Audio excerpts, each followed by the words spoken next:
Kita kembali kepada kitab hikamnya Imam Ibn Athaillah As-Sakandari.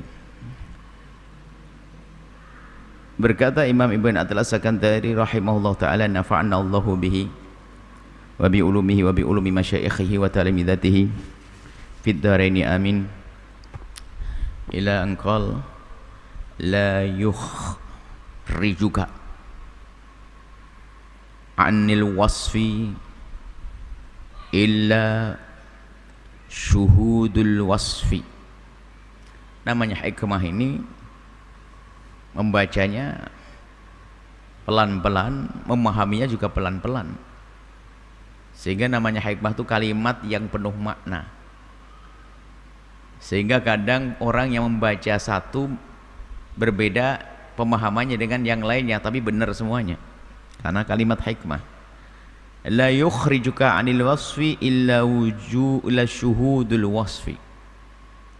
La yukhrijuka, tidak akan mengeluarkanmu anil wasfi, dari sifat. Sifat apa? Sifat sebelum yang dibahas. Dari kemarin Imam Ibn Athaillah As-Sakandari mau memangkas kita, menjauhkan kita dari sifat yang paling busuk, yaitu sifatnya iblis yang menjadikan Allah murka, yaitu sombong. Sifat sombong, dan ingin menanamkan ketawaduan. Maka la yukhrijuka anil wasfi, tidak akan bisa mengeluarkanmu dari bersifat sombong. Nah, gitu. Dan kalau kita perluas, bukan saja sombong, segala sifat-sifat jelek yang meliputimu, yang menyelimutimu, kau tidak akan bisa keluar daripada sifat-sifat buruk itu illa syuhudul wasfi, kecuali dengan cara engkau mengenali wasaf, sifat-sifat keagungan Allah. Jadi sifat rendahmu akan terhapus di saat engkau melihat dengan serius dan engkau kenal dengan sifat keagungan Allah. Kalimatnya sederhana, tapi dibahas oleh para ulama panjang. Contoh sederhananya begini: tidak akan engkau keluar dari sifat sombongmu itu. Dari kemarin Imam Ibn Athaillah As-Sakandari pengen memangkas sombong, nggak beres-beres. Sombong halus, ngomong tawaduk saja jadi sombong lah kan. Mesti ingat, wah tidak ada orang tawaduk seperti saya, sombong gitu tuh kan. Ini roh sombong.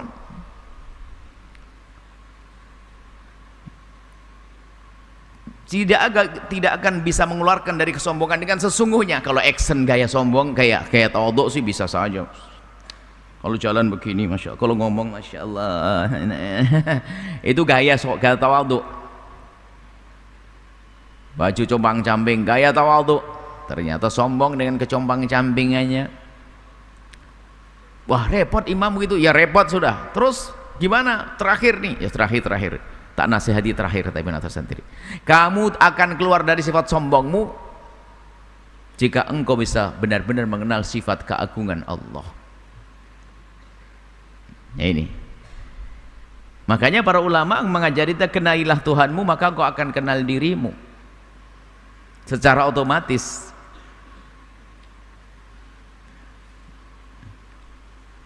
Man arafa rabbah faqad arafa nafsah. Sebagian membalik, man arafa nafsah faqad arafa rabbah. Semuanya benar. Barang siapa yang mengenal Tuhannya, dia akan kenal dirinya. Atau yang mengenal dirinya dengan benar, pasti kenal Tuhannya. Kalau orang kenal dirinya, pasti kenal Tuhannya. Dirinya bagaimana? Dirinya yang lemah, Tuhan yang maha kuat. Ya, contoh, jadi sifat-sifat jelek ini akan terhapus secara teori dan kenyataan kalau kita mengenal sifat Allah. Contoh, naudzubillah, kita ngiri kepada tetangga.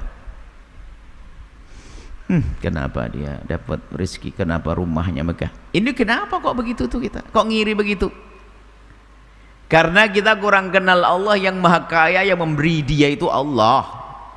Berarti kita seolah-olah, kata para ulama, berarti kita marah kepada ya Allah. Salah ya Allah, kenapa kau kasih duit dia ya Allah, itu loh. Nah ini kan kurang ajar, berarti dia nggak kenal Allah. Coba kalau kenal Allah Razak yang memberi rezeki, Allah yang maha kasih, nggak akan ngiri begitu tuh, nggak akan. Dendam kepada seorang manusia, tidak mau memaafkan,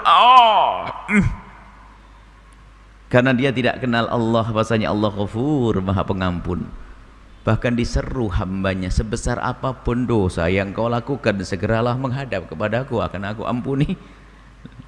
Kalau semakin kenal Allah, maka dia akan hilang sifat-sifat jelek kepada sesama manusia. Sehingga para ahli tasawuf mengajari kita untuk mengenal Tuhan dengan benar, dengan cara, yakni aklani atau akli, dengan cara akal, dialognya para ulama-ulama ilmu akidah, ya, mengenali Allah dengan akal kita, iya, memahami sifat-sifat Allah, mengenali nama-nama Allah yang terkandung di dalamnya, sifat-sifat Allah, terus kita resapi, kita hayati, dan kita sebut. Maka di situ secara akal kita faham, kenapa aku sombong? Sombong berarti nggak kenal Allah. Sombong karena apa kau itu? Aku kan kuat. Kekuatanmu hari ini, besok lemah. Bukankah kisah manusia itu Allah dalam Al-Quran disebutkan Allahu alladhi khalaqakum, Allah menciptakan kalian min dha'fin, dari lemah.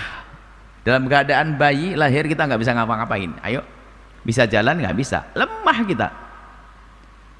Tsumma ja'ala min ba'di dha'fin quwwata, habis kecil lemah jadi kuat begini nih. Oh, kuat. Baik. Tsumma ja'ala min ba'di quwwatin, setelah kuat begini apa itu? Dha'fan, lemah lagi. Kakek-kakek kan begitu. Syaibatan, putih lagi rambutnya. Jadi itu keadaan kita. Ini menunjukkan bahwasanya itu bukan dari kita. Kalau kita punya dari diri kita sendiri, ngapain saya lemah? Awet muda terus kan begitu ya, keker terus. Ini nah. Sehingga di saat seorang hamba tidak menyadari bahwasanya ini semua dari Allah, maka muncul dia sombong dengan kekayaannya yang ngasih Allah. Dia kaya, sehat, wah, mentang-mentang dengan kekuatannya, kasih demam, bingung dia, enak makan 3 hari, lemes dia, mau apa? Ayo. Nah ini, kalau dia kenal Allah, nggak akan bisa sombong. Sehingga kemarin teori-teori yang diberikan oleh Ibn Athaillah As-Sakandari itu, teori ini maksudnya terapinya itu begitu, dari yang pelan-pelan dulu ya, mungkin bisa selesai dengan ini terakhir ini, nggak bisa ya pahami. Sudah, Tuhanmu yang maha kaya, kenapa kau sombong? Kekayaanmu jadi dari Allah kok. Kerajaan Allah beri, kalau dia sombong dan kerajaannya turunkan dengan hina. Fir'aun kurang apa? Allahumma malikal mulki tu'til mulka man tasya, Allah yang memberikan kerajaan kepada siapapun yang Allah kehendaki. Saya mengira seorang kampung, orang desa tiba-tiba menjadi raja, menjadi presiden. Dulu mungkin tidak pernah bercita-cita untuk itu semua. Begitu Allah beri. Makanya seandainya Anda jadi presiden, dulu seorang kampung, maka sadar dari Allah, suatu ketika akan dicabut juga oleh Allah. Lalu kapan bisa sombong? Karena dia sadar kenal Allah. Maka untuk menghilangkan sifat kesombonganmu, semakin kenallah sifat keagungan Allah. Allah yang memberikan kepada kita segalanya, kekuatan, kasih sayang. Ini. Nah, mengenal Allah pertama tadi dengan akal kita. Harus ada keseimbangan. Mengenali Tuhan Allah dengan akal kita, ilmu akidah. Allah Maha Kuasa, tidak mungkin Allah lemah. Jika Allah berkehendak tidak ada yang bisa menghalangi. Itu kan bahasa ilmu akidah. Kehendak Allah pasti terwujud. Allah Maha Kuasa, kuasa Allah mutlak. Allah bisa membuat apa saja. Allah membuat kita kaya, Allah bisa membuat kita kuat, Allah bisa membuat kita begitu. Sebaliknya Allah bisa membuat kita sakit. Ini terus harus kita hadirkan dalam diri kita, di hati kita. Ini dengan akal kita dulu. Jadi memantapkan perkenalan kita dengan sifat-sifat Allah, tentu namanya dengan akal, ilmu zahirnya ini. Kita harus paham dulu dong ilmu akidah. Sehingga kita diajarkan untuk mengenali sifat-sifat Allah, wujud, kita membaca mukhalafatul hadits, qiyamul dan seterusnya, agar kita kenal Tuhan Allah secara akal itu.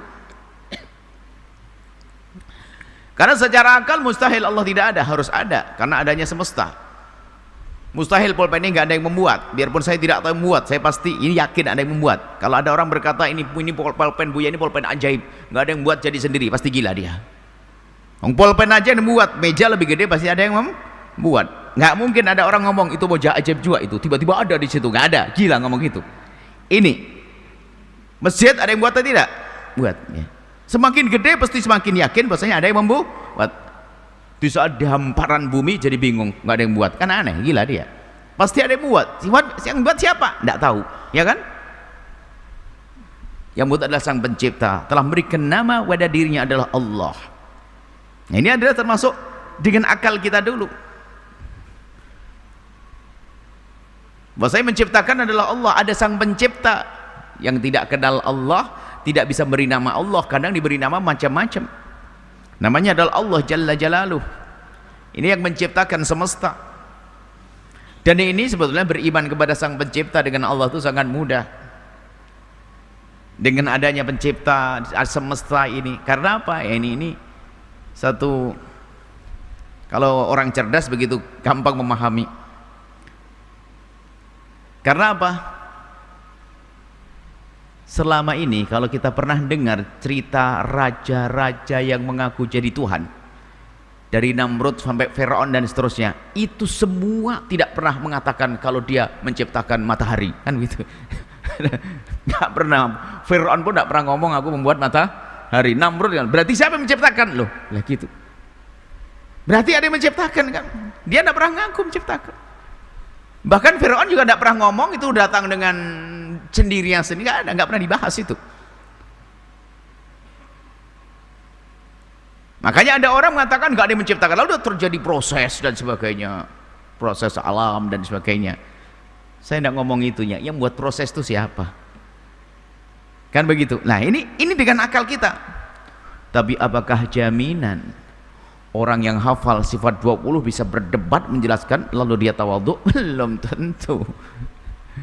Apakah jaminan orang kuat ilmu akidahnya lalu bisa tahajud dan tengah malam? Belum tentu. Itu kan pembahasan masalah dialog akal untuk bisa diyakini oleh hati kita.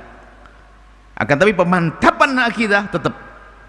Pemantapan akidah setelah dengan akal kita, tanpa akal nggak bisa. Akal kita diajari akal, memahami tentang Tuhan, masih memahami tentang sifat-sifat Allah, bukan zat Allah. Zat Allah tidak Anda tahu. Setelah kita mengenali tentang sifat-sifat Allah dengan benar, maka itu ada di otak kita, ada di hati kita, kita yakini. Baru setelah itu harus kita tundukkan diri kita dengan menyebut nama Allah, dengan banyak membaca Al-Quran, berzikir. Itu yang pernah disampaikan oleh seorang filosof hebat, sekaligus seorang pakar akidah hebat, seorang ahli fikih hebat, seorang yang semuanya ilmu punya, yaitu Imam Ghazali rahimahullah ta'ala. Beliau mengatakan bahwasanya untuk menguatkan iman tidak cukup dengan dialog akal, akan tapi kita perlu menguatkan iman di hati kita adalah dengan banyak menyebut nama Allah. Lalu kita hubungkan lisan kita yang menyebut nama Allah dengan kesadaran di akal kita, lalu hati kita yang sudah memahami tentang sifat-sifat Allah yang kita pelajari di dalam kelas kita atau di majelis kita dan seterusnya. Di saat menyebut nama Allah dihubungkan dengan ilmu itu, maka akan mendapatkan jawaban yang pernah disebutkan, ala bidzikrillahi tatmainnul qulub, kata Nabi. Bukankah dengan berzikir kepada Allah maka akan menjadi tenang itu batin? Maka dari itu, hai hamba Allah, kenalilah Tuhanmu dengan akalmu, kenali sifat Tuhanmu dengan akalmu, bahwa Allah maha kuat, Allah maha kaya. Semuanya tahu kan kalau Allah maha kaya. Tapi kenapa dia sombong dia dengan kekayaannya? Karena dia hanya mengenali Tuhan Allah maha kaya di otaknya saja, tidak dirasakan di hatinya bahwasanya Allah maha kaya. Maka berzikir menyebut nama Allah, sehingga sebagian para ulama itu mengajari berzikir menyebut nama Allah itu disesuaikan dengan model kita ini. Modelmu model apa? Nyungsep kurang duit sebut ya Ghani Allah maha kaya, Allah maha kaya. Ketahuan ini kalau orang ya Ghani kayaknya tidak punya fulus ya. Kemudian apa sebut, mungkin kita keras sama istri, Rahman Rahim, ya Rahman ya Rahim, biar lembut nanti karena mengambil. Kita ingin mendapatkan rahmat dari Allah Subhanahu wa ta'ala agar penuh kasih dengan pasangan. Dan begitu seterusnya. Kita sebut nama-nama Allah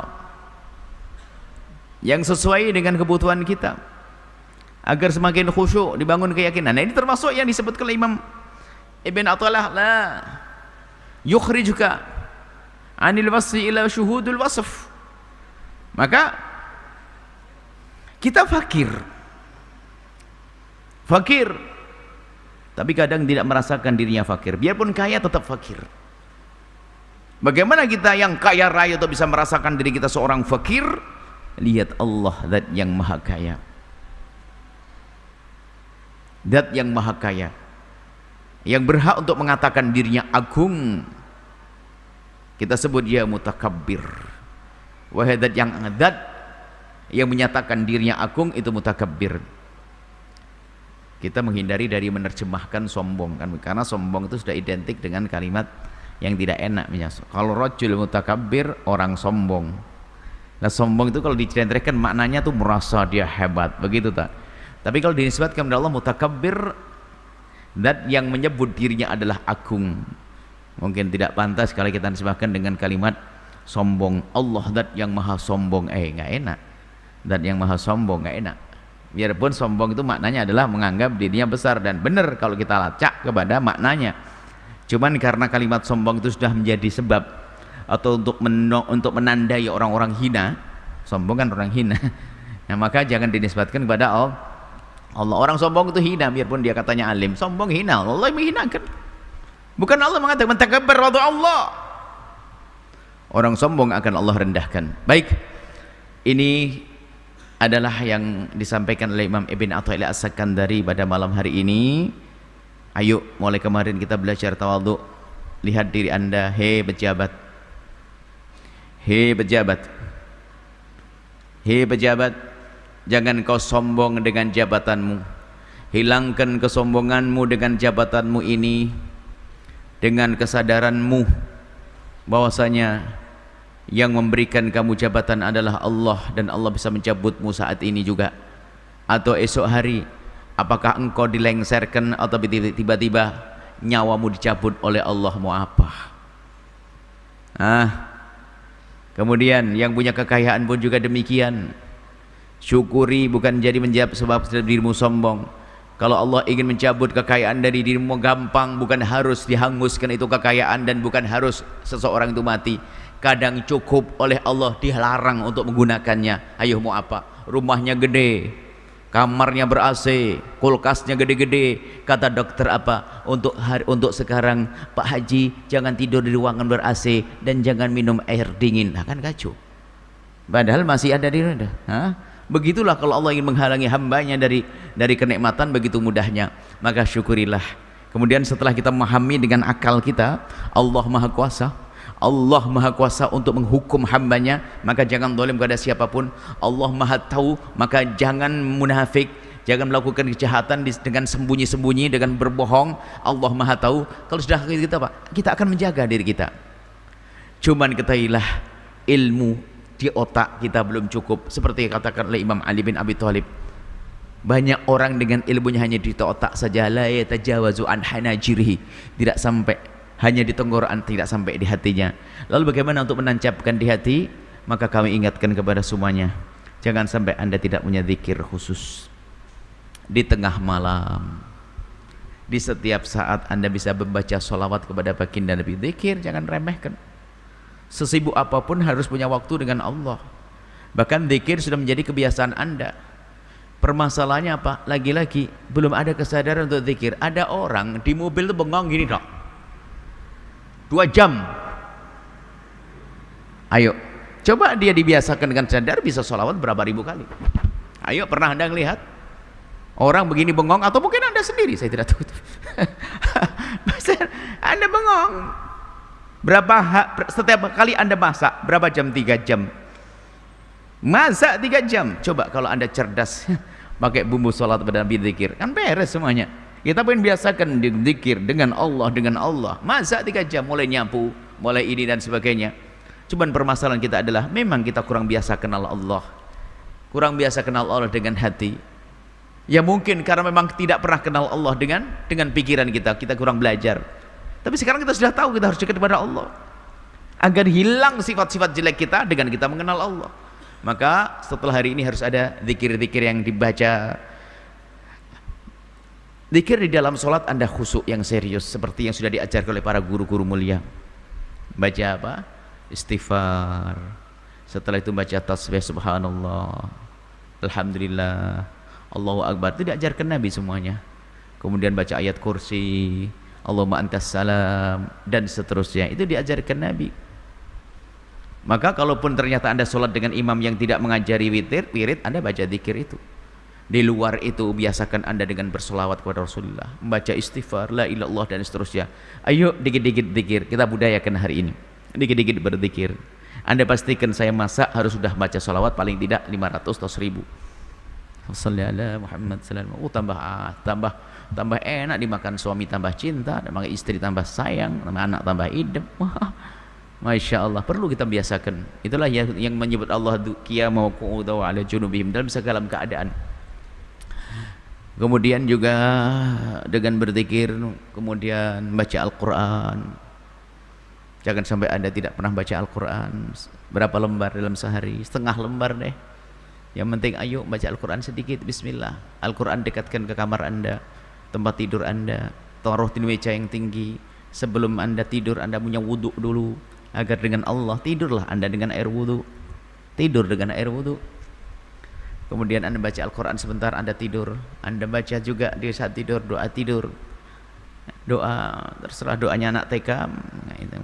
Selama ini doa itu bismika Allahumma ayyawakmu, itu kan doa anak TK dari Nabi. Ada doa lebih panjang Nabi ajarkan, bismika rabbi wada'tu jami'an sakta nafsi, sampai baca doa-doa yang lainnya. Ya doa TK dulu nggak apa-apa. Yang repot doa, nggak baca doa kenapa? Ketiduran. Ketiduran dulu. Nah, baik, kemudian bangun malam tahajud. Di tengah malam ada zikir. Ada zikir yang kami hadirkan itu kita ambil dari riwayat-riwayat dari baginda Nabi yang kita baca tadi, banyak al-wirdul, kita beri nama al-wirdul Fatih karena di dalamnya adalah salawat namanya salat Fatih. Fatih itu pembuka, harapannya adalah dibuka segala kebaikan, buka dakwah, buka rizki, buka pintu kebahagiaan. Salawat Fatih, wiridnya wirid Fatih. Maka Anda bisa membaca itu di tengah malam atau kapan saja seperti yang Anda dengar tadi itu, dan biasakan Anda bersama zikir. Itu kalau dibaca saya hitung dalam keadaan agak cepat 5 menit, sedang-sedang 8 menit, 9 menit. Sebentar. Lebih lama nonton YouTube yang nggak jelas kadang-kadang, tapi kalau di sini YouTube-nya jelas semuanya. YouTube pengajian. Lebih banyak waktu kita untuk WA-an, sedikit berzikir kepada Allah. Setelah itu ala bidzikrillah tatmainnul qulub.